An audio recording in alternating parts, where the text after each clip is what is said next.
شروع کیا تھا اسی کو کنٹینیو کروں گا۔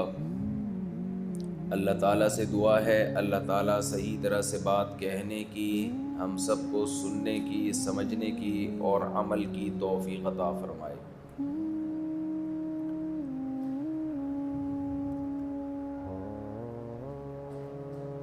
رسول اللہ صلی اللہ علیہ وسلم نے ارشاد فرمایا، 5 چیزوں کو 5 چیزوں سے پہلے غنیمت سمجھو۔ اس پر میرا بیان چل رہا تھا۔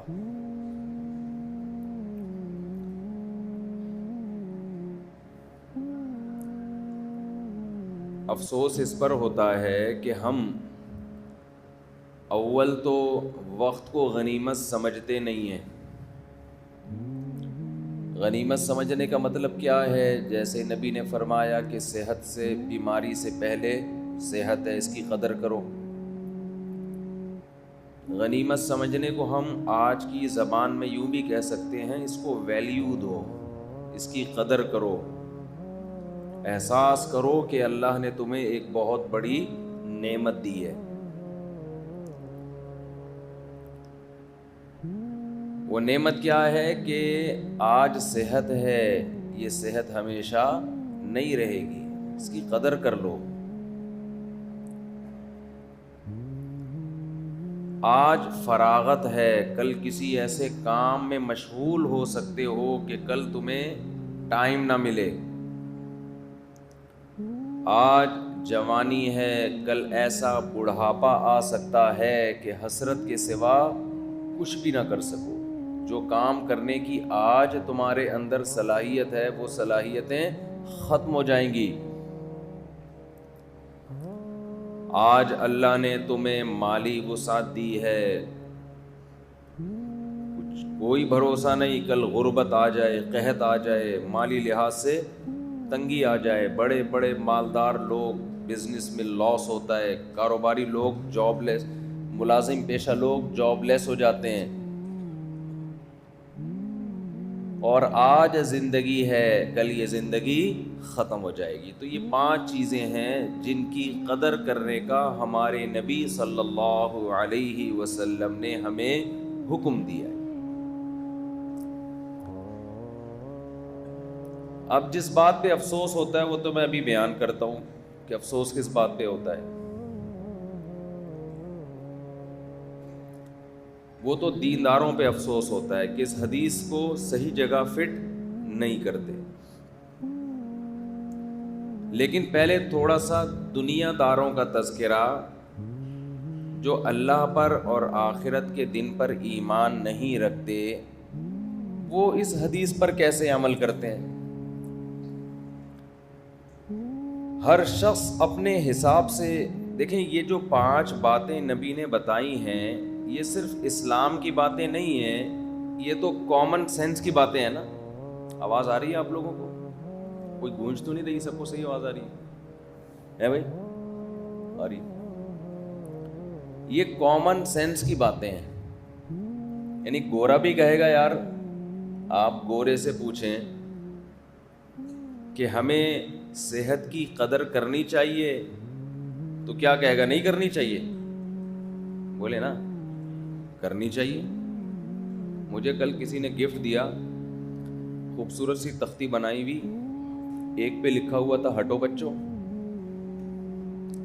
ایک پہ لکھا ہوا تھا، ایک پہ پتہ نہیں کیا لکھا ہوا تھا، ایک لفظ میں بہت بولتا ہوں، خاندانی، ایک پہ لکھا ہوا تھا بولو بھائی۔ مجھے گفٹ دیا انہوں نے بنا کے، میں نے کہا یہ یہاں لکھ کے یہیں لگا دیں گے تاکہ مجھے بولنا نہ پڑے، خود ہی لوگ سمجھ جائیں۔ تو آپ بتائیے، کسی انگریز سے اگر کوئی پوچھے کہ ہمیں صحت کی قدر کرنی چاہیے بیماری سے پہلے، وہ جواب میں کیا کہے گا؟ یس، یہی کہے گا نا، کرنی چاہیے۔ آپ اگر کسی ہندو سے پوچھیں کہ آپ کے پاس دولت ہے تو غربت سے پہلے اس دولت کی قدر کرنی چاہیے، تو وہ جواب میں کیا کہے گا؟ ہندی میں یہ ہاں کو کیا ہاں ہی بولتے ہیں نا، یس یہی بولے گا نا، ہاں۔ دھنیہ واد، دھنیہ واد کسے کہتے ہیں؟ شکریہ، دھنیہ واد، شکریہ، یہ کہے گا کہ آپ نے بڑی اچھی بات کی۔ اور کسی ڈاکٹر سے آپ پوچھیں کہ ہمیں صحت کی قدر کرنی چاہیے بیماری سے پہلے، تو وہ کہے گا ہمارا تو ٹاپک ہی یہی ہے بھائی، بیماری سے پہلے کس کی قدر کرو؟ صحت کی قدر کرو۔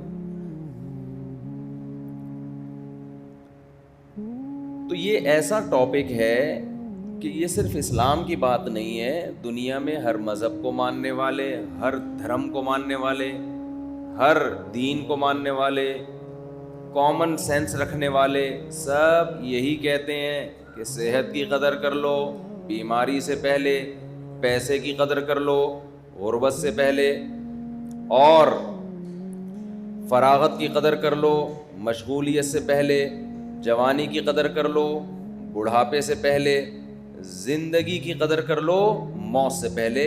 اس میں کسی کا کوئی اختلاف نہیں ہے۔ تو جب اختلاف نہیں ہے تو ہمارے نبی صلی اللہ علیہ وسلم نے ہمیں اتنی اہمیت سے یہ کیوں بتایا؟ اہمیت کیوں بتایا؟ اسلام نے اس بارے میں کیا ہدایات دی؟ اصل میں اسلام جس طرح سے ان 5 چیزوں کی، 5 نعمتوں کی قدر کروا رہا ہے وہ اسٹائل کچھ اور ہے۔ غیر مسلم 5 نعمتوں کو جو کہہ رہا ہے نا ویلیو دو، اس کا ویلیو دینے کا مطلب کچھ اور ہے۔ سمجھ میں آ رہی ہے بات کہ نہیں آ رہی؟ جب ہندو کہتا ہے کہ صحت کی قدر کرو، ڈاکٹر کہتا ہے صحت کی قدر کرو، عیسائی کہتا ہے صحت کی قدر کرو، وہاں قدر کا مطلب بولو نا کچھ اور۔ دولت کی قدر کرو کچھ اور مطلب ہے ان کا۔ جب کوئی بزنس مین کہتا ہے پیسے کی قدر کرو تو اس کا مطلب کچھ اور اسلام کا مطلب کچھ اور ہے۔ تاجر جب کہتا ہے نا یار پیسے کی قدر کرو، مطلب یہ ہے کہ سونا خرید کے رکھ لو، ڈالر اور مہنگا ہوگا ابھی۔ مطلب کیا ہے؟ ابے کرنسی ڈی ویلیو، آج کل سب کی زبان پہ یہی بات ہے، ابے سونا رکھ لے ورنہ یہ ڈبل روٹی جو آج کتنے کی مل رہی ہے، ابھی پرسوں تو کراچی میں تھا میں، تو کتنے کی تھی؟ 150 کی نا، ابھی 2 دن کے بعد کتنے کی ہو گئی؟ 200 کی ہو گئی، ہونے والی ہوگی۔ مہر لوگ رکھتے ہیں نا، مہر، صبح شادی ہوئی مہر رکھا 25,000، شام تک رخصتی سے پہلے وہ 12,000 کی ویلیو کا رہ گیا وہ، ٹھیک ہے نا؟ اتنی تیزی سے کرنسی نیچے آ رہی ہے۔ حکومت کو چاہیے کہ ایک ہی دفعہ میں گلا گھونٹ کے مار دے، بھائی کیوں تڑپا کے ترسا کے مار رہے ہو یار؟ پیٹرول ایک ہی دفعہ 1,000 روپے لیٹر کر دو، روز روز کی ٹینشن سے جان چھوٹ جائے گی۔ خیر، مہنگائی کے خلاف جہاد ہوا تھا، یاد ہے آپ کو؟ ونس اپون اے ٹائم، کچھ یاد آ رہا ہے؟ ابھی ماضی قریب میں زبردست احتجاج ہوا تھا مہنگائی کے خلاف، جو جہاں تک مجھے یاد پڑ رہا ہے ہوا تھا نا۔ لیکن بھول گئے آپ لوگ، جس میں کانپیں بھی ٹانگیں تھیں اور اس طرح کے واقعات بھی آئے تھے، تقریریں ہوئی تھیں، تو وہ جہاد کس کے خلاف ہوا تھا؟ مہنگائی کے خلاف، خاندانی جہاد ہوا تھا۔ اور اچھا تو بڑا زبردست کامیاب جہاد ہوا کہ $100 کتنا تھا اس وقت جب مہنگائی کے خلاف جہاد شروع ہوا تھا؟ 160، اور اب کتنا ہے؟ 290 یا 80 تک پہنچ گیا۔ تو یہ زبردست جہاد ہوا تھا۔ اصل میں ہم لوگ کی، مجھے ابھی نیند پوری نہیں ہوتی تو میرے کھوپڑی پھر گھومنے شروع کر دیتی ہے، الٹی چیزیں میرے بیان میں آنا شروع ہو جاتی ہیں۔ اللہ بچائے ہماری حالت۔ قرآن کی آیت ہے نا، ان اللہ لا یغیر ما بقوم حتی یغیروا ما بانفسہم، خدا نے آج تک اس قوم کی حالت نہیں بدلی، نہ ہو جس کو خیال آپ اپنی حالت کے بدلنے کا۔ پوچھ بھی نہیں رہے سڑکوں پہ آ کے کہ یہ کیا ہوا؟ مہنگائی کے خلاف جو جہاد ہوا تھا، ہم نے تو تمہارا ساتھ اس لیے دیا تھا کہ تم جہاد کر رہے ہو مہنگائی کے خلاف، یہ تو ڈبل سے بھی زیادہ ہو گئی ہے، کوئی پوچھنے والا بھی نہیں ہے۔ ہم میں سے ہر شخص اپنے سیاست دان کا ایسا چمچہ ہے نا، جو اب ہمارا لیڈر ہے اس کا ایسا چمچہ ہے کہ یہ چمچہ گیری آپ کو پوری دنیا میں کہیں بھی نہیں ملے گی. یہ وہ چمچہ گیری ہے کہ ایک بادشاہ سلامت تقریر کر رہے تھے، پھینک دی لمبی انہوں نے. تقریر میں انہوں نے کہا میں اتنا بہترین شکاری ہوں کہ میں نے تیر مارا ہرن کی پچھلی ٹانگ سے نکل کے کنپٹی میں جا کے گھسا ہے. اس زمانے کے لوگ عقل مند تھے، سمجھدار تھے. ہمارے ہوتے ہم کہتے واہ ہمارا لیڈر، بولو زندہ باد. تیر یہاں سے مارا پچھلی ٹانگ سے نکل کے کدھر جا کے لگا ہے، کوئی تک بنتا ہے. لیکن بھائی حضرت نے ارشاد فرمایا، ہمارے لیڈر کا کہنا ہے. تو لوگ نا ایک دم عجیب سے ہو گئے، بھائی یہ زیادہ لایا ہے، بہت بڑی لے کر آ گیا اس دفعہ.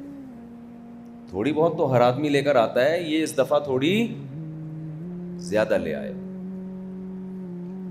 تو اس پہ جو چمچہ تھا نا، چمچہ، اس نے مائک ہاتھ میں لیا. بادشاہ سلامت کے دور میں مائک نہیں ہوتے تھے، جو بھی ہوگا اس دور میں بات پہنچانے کے لیے. تو اس نے کہا کہ بھائی مسئلہ یہ ہے، بادشاہ نہیں تھا، کوئی سیاست دان تھا پرانے زمانے کا. بادشاہ لوگ تو لفٹ ہی نہیں کراتے تھے تقریریں کر کے. واقعہ فرضی ہے یہ، تو ہمیں اتنی ڈیٹیل میں جانے کی کیا ضرورت ہے، مقصد تو اس سے جو سبق مل رہا ہے وہ بتانا ہے نا. تو اس نے کہا ایکچولی جو بادشاہ سلامت ہے نا، انہوں نے جب ہرن کا شکار کیا تھا تو پچھلی ٹانگ سے ہرن اپنی کنپٹی کو کھجا رہا تھا. چلو کوئی تو لاجک پیش کی نا. ہمارے ہاں اپنے لیڈروں کو جو ان سے تباہی کر رہے ہیں نا، وہ اس کو ان کے گناہ کو معاف کروا، ان کے گناہ کو نیکی ثابت کرنے کے لیے لاجک بھی نہیں ہوتی کوئی. فرض یہ کیا ہوا ہے کہ میرا جو لیڈر ہے نا جو مرضی کر لے، بس وہ کیا ہے، وہ ٹھیک ہے. اب سب چپ بیٹھے ہوئے مہنگائی کے خلاف، جنہوں نے جہاد کیا تھا چپ چاپ ایک دم، کہیں سے آواز نہ آئے.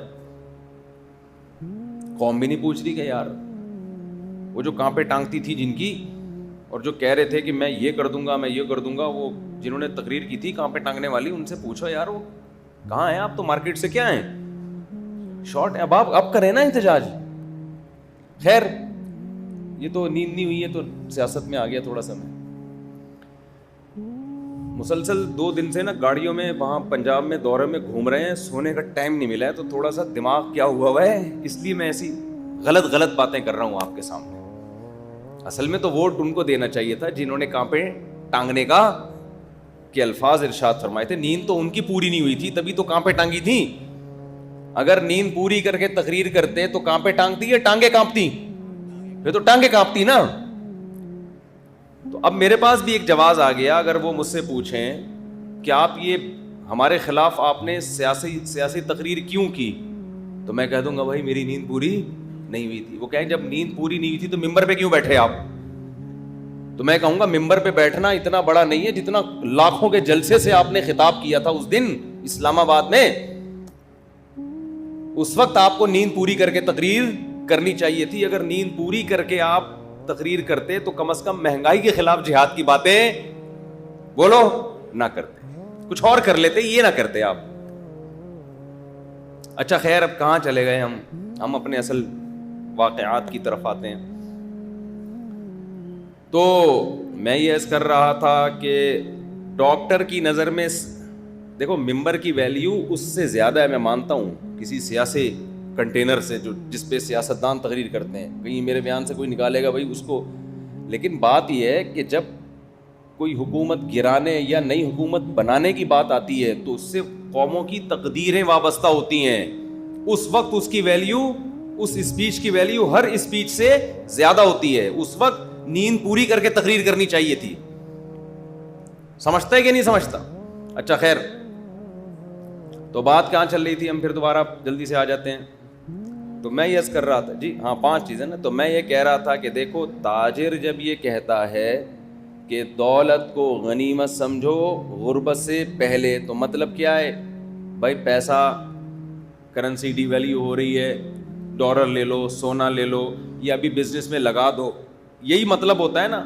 یا جتنا آج پیسہ ہے اس سے مزید پیسہ بنا لو.